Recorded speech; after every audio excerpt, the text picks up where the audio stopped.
It's not just mine, his or her house. This is our house.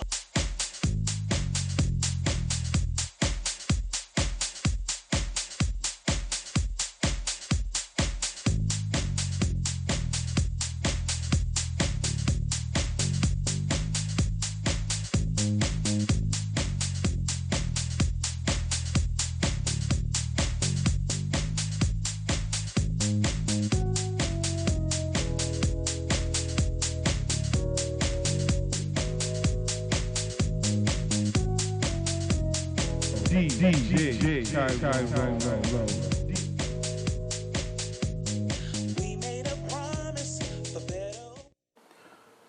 Good evening, everyone. My name is Tyrone Lowe. I'm the CEO of T-Lowe Video Productions, and I have a special guest today. Somebody that I've known for like forever, as long as I've been playing music, and he's still out here doing his thing. So I want to introduce you to my friend, DJ Trevor Fox. How you doing, my brother? I'm all right, Tyrone. How That's you good feeling? to see you, man. That's good to see you. again. Yeah, let's talk about Trevor Fox in the beginning. You know, you've been around for a very long time, man, and I actually acknowledged you one night when I was at Love People's, and they had a competition going on there, and you know, everybody was up there that night, playing their music, and they had to go for the prize, and you won. Yeah. I was like, I wow, remember. you know, and this is what, you know, this is how I really got to know you as a DJ, you know. So tell us how you started, you know, doing this, man, the music thing. Well, the music thing, it all began from a very young age, because my father, he was heavily into music Right. collection and stuff, and of course, the music that the genres that he was into was rock, jazz, soul. I mean, he went across the board as far as the genres. So that's one of the good things, you know, that I really liked in that respect, because I was able to appreciate all the genres of music, Right. you know. But it started from the age, I would say about 7 years old. Okay. And as time progressed, you know, I started collecting records here and there. Hey, man, you got a collection. This guy got vinyl, man. Yes, yes, Yeah. yes. So tell us a little bit more. Yeah, then from that point, I used to listen to a lot of radio at the time. And of course, I wasn't at the age to go to the nightclubs Right. as yet. So the close connect that I got was listening to the dance parties, if you remember. Remember how you used to Yeah. have all the top DJs that used to play on Pettibone, Shep yeah. Pettibone, Yeah. Ted Courier, Yeah. Larry Levan. You know, every night, every Saturday night, there was this special DJ that listened. Right. And I would listen to these DJs religiously Saturday nights. And from that point, listening to them, and also going to a lot of the block parties that we used to have, if you remember, you had a lot of these DJs who had, fantastic sound systems that were set up around the Brooklyn borough at the time. I remember some Fantasia. Oh yeah. I forgot this other one too. Their speakers were like blue and black, and they had these big wings and stuff. It's a lot of them. I remember Flowers was out there. It was a bunch of guys out there at the time that had real sound systems Yes, back in the days. Disco Twins. Yeah, the Twins. Oh man, that yes. was sensational. Very much, you Yeah, know, yeah, and so- stuff. So how the olden days compared to today? How would you actually compare them as far as old school and new school? And I would say as far as what they're delivering, as far as the sound presentation, Sound, or music, you know. oh well, there's room for improvement Okay. now, but in comparison to how it was in the older days, I mean, these guys, they really were on top of their game as far as presentation, as far as sound especially. Right. As far as the DJs themselves, as far as talent-wise, it's a beautiful thing now. I mean, because now we have technology Right. that makes it capable for anyone to literally become a DJ. Whereas, if you remember, we were talking about that earlier, Right. prior, Right. Yeah. how we had to go to record pools to get records, or we Right. had to go to record stores Right. to get records. Yeah. Technology has changed that now. Now you have the liberty of just going onto your computer Yeah. and downloading. So it has its pros and its cons. I would say for right now, man, how much money I definitely would have saved. I mean, I was an actual vinyl junkie, man. Going out of Canal Street, and That makes both of us. yeah, and Wasn't it amazing? Like, no matter how many records you got, like when you went to the record pool, Right. it still wasn't enough. it wasn't. Yeah, it still wasn't Because enough. you would pass by a record store and hear something, and you just gotta have it. Yeah, it's like, wait, what was that I heard? I don't have that in my collection. Right. Then you double back to the record shop. So, due to the fact of your playing, let's talk about some of the clubs that you've done. Well, the first club I remember doing was actually this place called Club Saturn. Okay. That used to be on Nostrand Avenue in Fulton Street. And I think I was believe it or not, I was literally at the tender age of 16 years old Wow. when I first started playing there. From there, that was when you saw me at Love People. Right. All right. There was I don't know if you remember this gentleman. He was a promoter. His name was Cypher Dean. Of course, that's who promoted the. Of course, who didn't know Right. Cypher? Who do you know Cypher Dean, right? I mean, let him rest in peace. Yeah, you exactly, know? exactly. Well, Cypher Dean had came to the club that I was playing at Right. Saturn, and one night he heard me playing, and he was like, "Hey, man, I like your groove, man. Would it be possible for you to come on out to Love People 1? We're having a special Battle of the DJs contest, and I'd like to have you come by, Right. And I said, okay, no problem, And at the time, that was him and another brother named John Crummy. Okay. Yeah, from, Yeah. I forgot the name of his production, Love Child Productions. Right. I think did he have something to do with Ozone Layer too? And in fact, he was doing some promotion for them as well. Yes, it was a separate, it was something Another else, entity? a different entity. Yeah. But yes, he did do things there as well, Right, okay. And yes, it was there, the Red Parrot, the Copacabana. Oh, man, you're it talking went big from clubs? Yeah, Yeah. from there on, it just took off from I miss the old vibes back in the days. It was a little bit more unified, and right now technology did take over, but it's a little bit more political. If you look at social media and I'm always trying to uplift people with the music and things of that, but the politics and the vibes have changed a lot, because right now everybody wants to be a DJ. And how do you feel about that? I think it's great. Because like I said, we didn't have the technology to put us in certain spots or positions to become that DJ in the forefront that everyone could say, hey, I want him to play at my next club, my next event. With the technology that we have, that capability now, which is a Right. wonderful thing. I remember when I was coming up as a kid, I didn't have that liberty to do that. I remember I used to pretend that I was in a nightclub, literally. Wow. Don't laugh. I had a closet set up. You gotta love this one. That's I used to have a closet set up that was literally like a little studio set up. Wow, okay. Yeah, and I would pretend that I was in one of the biggest nightclubs in the city. So that was my way of literally. So you actually had a mindset before it ever became a reality. Oh yes, I did. I really Okay. did. I had the vision Okay. from young, and it's a good thing when you have the vision as well as imagination. As we know, imagination it can propel you even further. Right. So as far as the music to now till then, has it changed to you a lot, or does it have a similarity? It has a similarity. It still has the same similarity. The 4 on the floor beat. It's just that you have more electronic instruments rather than actual instrumentation of live musicians. But other than that, it's the same concept. So what do you play a lot of? Soulful house, Afro? Well, at the moment, I play anything. Right. But at the moment, I've been really primarily concentrating and focused on just playing classic music. Okay. Because that's where I'm from. Right, yeah. Right? Also, too, I've been doing that because I feel there's a market for people who like dance classics. Right. Because let's face it, as we see now, I seen it from years ago. Well, as far as in layman's terms for me, musical recession.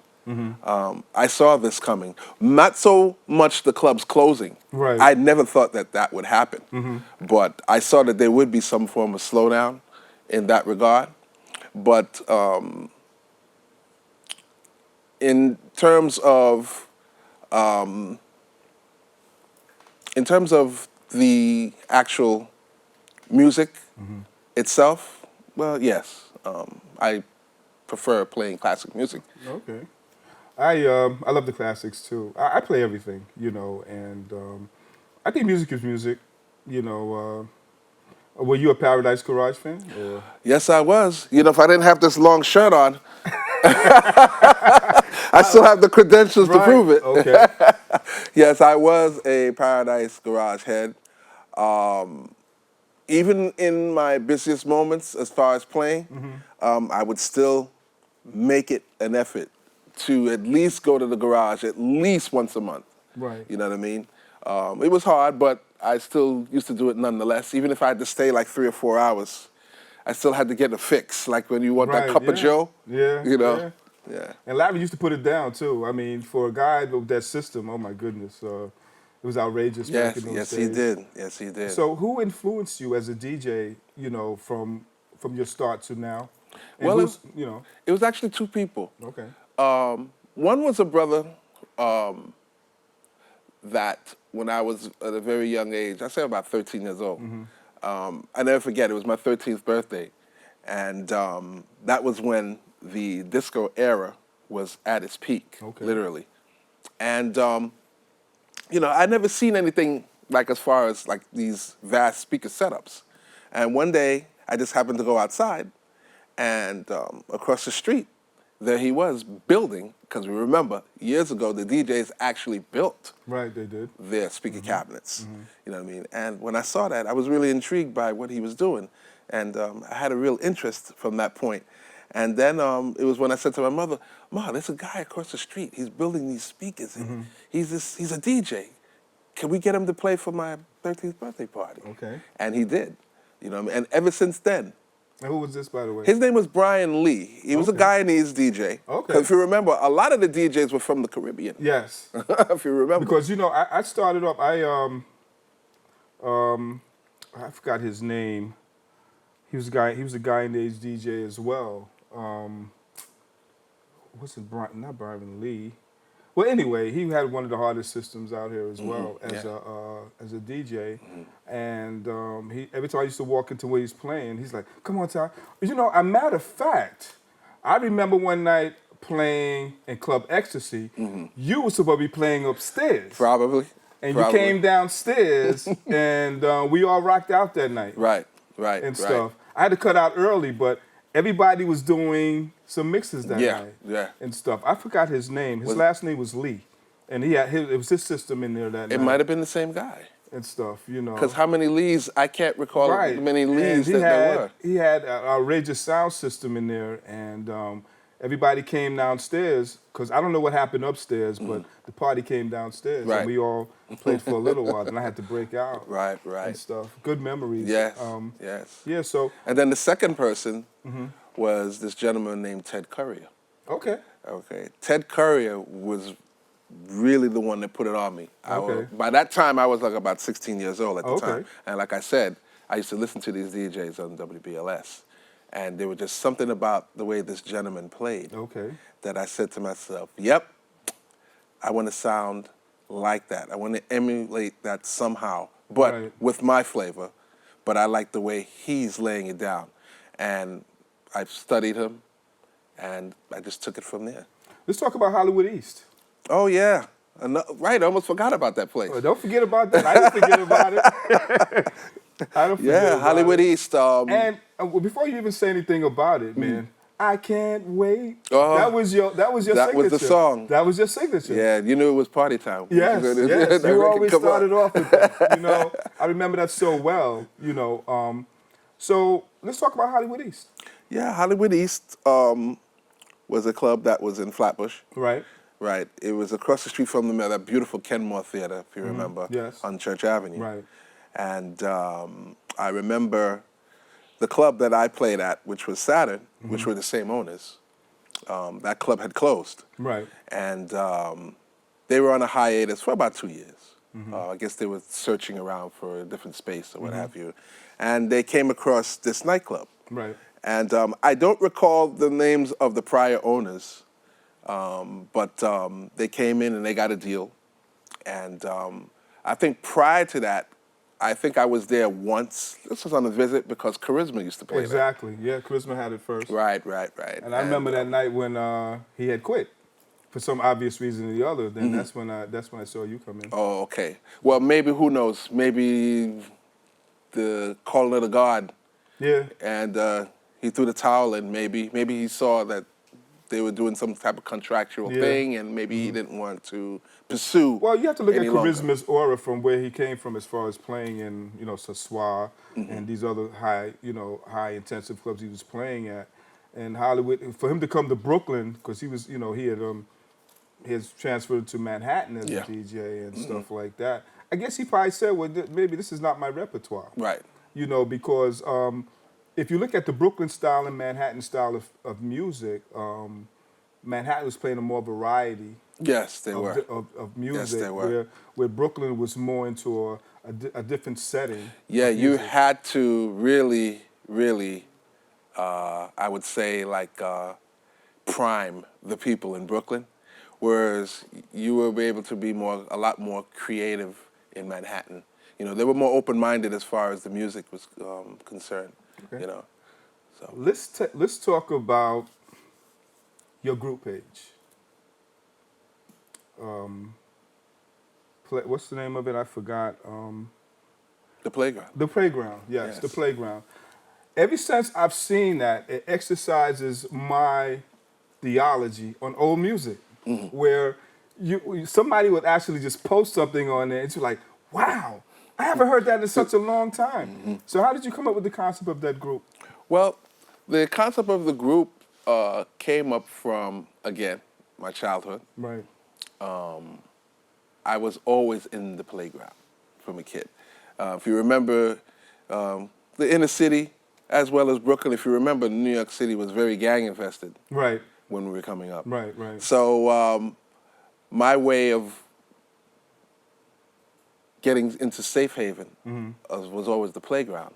I mean, that was like the safest place. Nobody's going to come here and bother us. And that's what we used to do. You know what I mean? And we used to do all types of games. Remember all the games that we used to play, Johnny on a Pony and all that stuff? Yes. These games that we don't see anymore. Nah, you don't see it no more. You don't. You know? But that was a safe haven for me.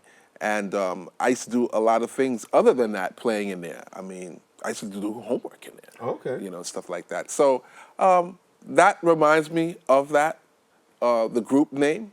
So that's why I used the group name itself. And also, too, the group name, The Playground, it basically is, like, take for instance, like I said, I was on the classic mindset. Okay. And so let's talk about your current events. What are you doing now, Trevor? In regards to? Your career as far as being a DJ and... Oh, well... Yeah. Oh, we got a lot of things in the work. Okay. You want to leak a little something, or? We could leak a little something, but we're going more. Minimum. It could be minimum. Well, we've started the production thing. As we know, the Playground is not just the group page. Right. It's also production. Right. Because we do events. As a matter of fact, the Playground is actually a 70s theme party. Oh, okay. Right. One day when you come by and check us out, you'll see. We have this one party, which is what we feature, which is called Glow, where everybody comes in reflective outfits, and they come out and dance to the 70s music that we play. And the place is pretty much set up in a nostalgic type theme, and to put you in that era. Right. Once you come into the room, we're going into studio production as well. Okay. So, we got some things coming. That's pretty good. And so, where do you want to be 5 years from now, as far as doing this? Well, just project a little bit ahead, Well, I would say 5 years from now, teaching. Okay. Like they say, each one teaches one. Right. I think it'd be nice to teach, and I would like to teach as well as teach the young. Right. Because look, we got to look at it like this: someone has to carry the torch. That's true. You know what I That's mean? true. Especially with what we do.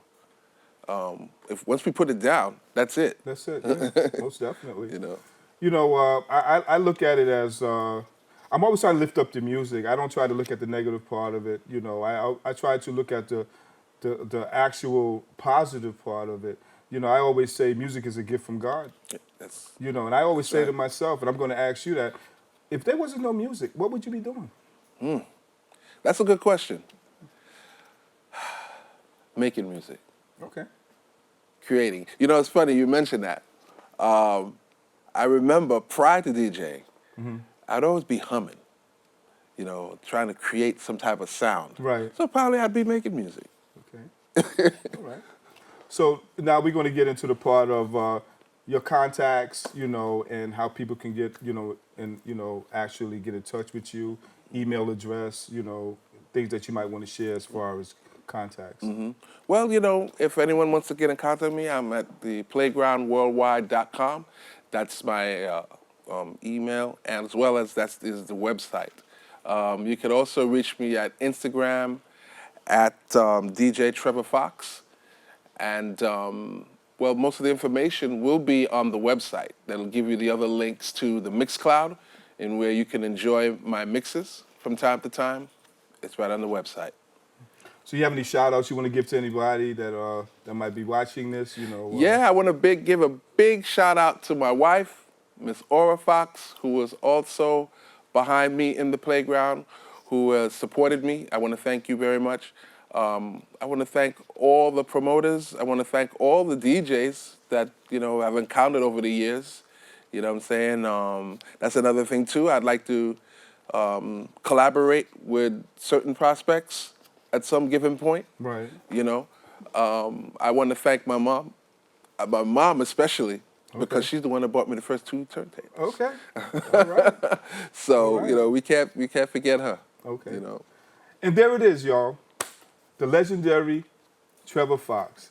And I thank you so much for stopping by and sharing your strength, hope, and experience to everyone. And quite interesting, being a young kid, and being inspired. And not only that, elevating the point of want to also share and teach, and that's very important, I think if more kids were more consuming to the music, I think it would eliminate them from a whole lot of other auras as well. Yes, absolutely. So we have to keep pushing Yes, we do. and stuff like that. Yes, we and do. there it is. So I'm going to be signing off, and I thank everybody for tuning in.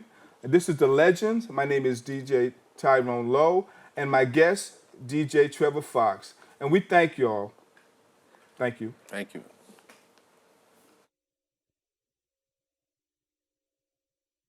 It's not just mine, his or her house. This is our house.